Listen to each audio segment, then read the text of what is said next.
Hello viewers, আসসালামু আলাইকুম। স্বাগত জানাচ্ছি গরু মাংসের বিরিয়ানি দেখার জন্য। আজকে বিরিয়ানি রান্না করব প্যাকেট মশলা দিয়ে। চলুন তাহলে শুরু করা যাক। প্রথমে পেঁয়াজগুলো দিয়ে দেব। পেঁয়াজগুলো একটু কষানো হয়ে গেলে তেজপাতা, এলাচ, গোলমরিচ এগুলো দিয়ে একটু নাড়াচাড়া করে নিব। এরপরে আমরা পেঁয়াজ বাটাগুলো দিয়ে দেব, রসুন বাটা দিয়ে দেব, মশলা গুঁড়া দিয়ে দেব। মশলা গুঁড়া দেওয়া হয়ে গেলে মরিচ গুঁড়াগুলো দিয়ে দেব। এরপরে আমরা হলুদ গুঁড়া দিয়ে দেব। একটু কষিয়ে নেব।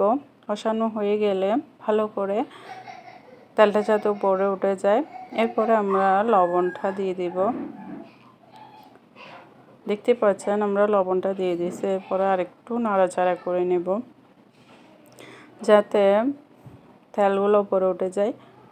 নাড়াচাড়া করা হয়ে গেলে আমরা গরুর মাংসগুলো দিয়ে দেব। গরুর মাংস দিয়ে আমরা আবারও নাড়াচাড়া করে নেব ভালো করে।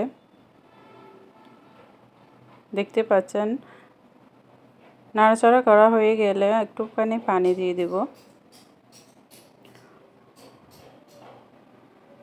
এরপর আমরা আলুগুলা দিয়ে দেব। আবারও একটু নেড়ে চেড়ে দিব।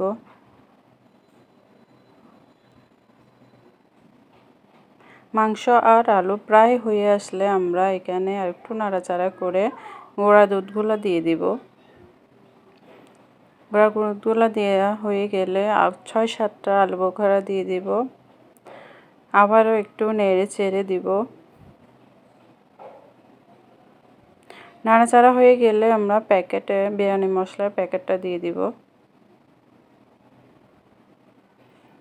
দেখতে পাচ্ছেন বিরিয়ানি মশলাটা দেওয়া হয়ে গেলে আরেকটু আমরা নাড়াচাড়া করে নেব।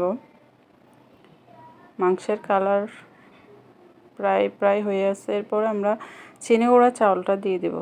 চিনি গুঁড়া চাউল দিয়ে ভালো করে আবারও নেড়ে চেড়ে দিব। নাড়াচাড়া হয়ে গেলে আমরা কুসুম গরম পানিটা দিয়ে দেব।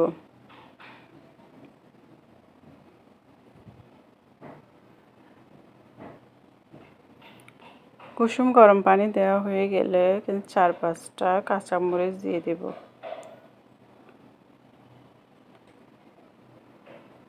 এখন ভাতটা হয়ে যাওয়া পর্যন্ত আমরা ওয়েট করব।